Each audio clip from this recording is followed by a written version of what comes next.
اعوذ باللہ من الشیطان الرجیم بسم اللہ الرحمن الرحیم اللہم صلی علی محمد وعلی محمد۔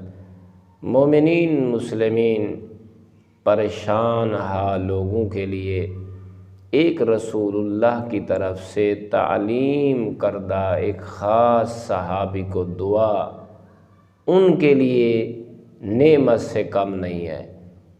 اگر ہم اپنی زندگیاں محمد وآل محمد علیہ السلام کے فرامین اور ارشادات کے مطابق گزارنا شروع کر دیں تو خدا شاہد ہے ہماری زندگی میں جو دشواریاں ہیں، جو پریشانیاں ہیں، جو ہم بلاؤں میں گھرے ہوئے نظر آتے ہیں وہ ختم ہو جائیں گی۔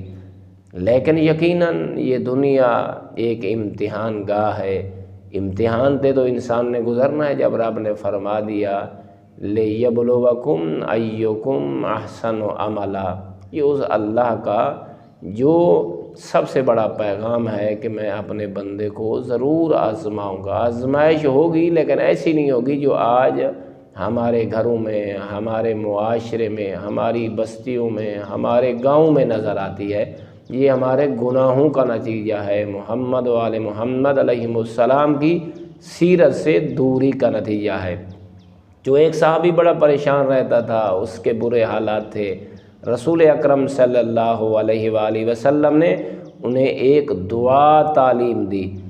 جب اس نے یہ دعا روزانہ کی بنیاد پر پڑھنا شروع کر دی تو اس کی مصیبتیں، اس کی پریشانیاں ختم ہو گئیں اور خوشیوں میں وہ انسان، وہ صحابی رسول زندگی بسر کرنے لگا۔ یہ دعا آپ نے روزانہ تلاوت کرنی ہے، ایک دن نہیں ہے۔ اپنی زندگی کا اسے معمول بنا دیں، جب صبح اٹھیں اس دعا کو پڑھ لیں جو آپ کے سامنے تلاوت کی جائے گی، اور انشاءاللہ جب ویڈیو ہوگی تو اس کے سکرین پہ بھی یہ موجود ہوگی۔ آپ کے سامنے ہم تلاوت کرتے ہیں، کوشش کر رہے ہیں کہ آپ محمد وآل محمد علیہ السلام کی اس سیرت کو اپنا سکیں اور ہمیں بھی اپنی دعاؤں میں یاد رکھیں۔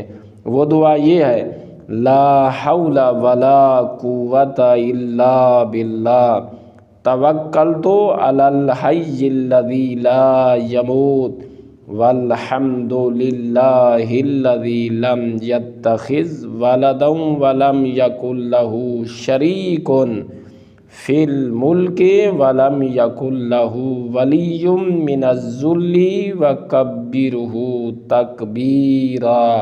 اتنی بڑی دعا نہیں ہے، آپ اسے یاد کریں، دوسرے مومنین، مومنات، مسلمین، مسلمات کو بھی اس کے بارے میں آگاہ کریں۔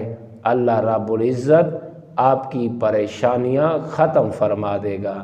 والحمد للہ رب العالمین۔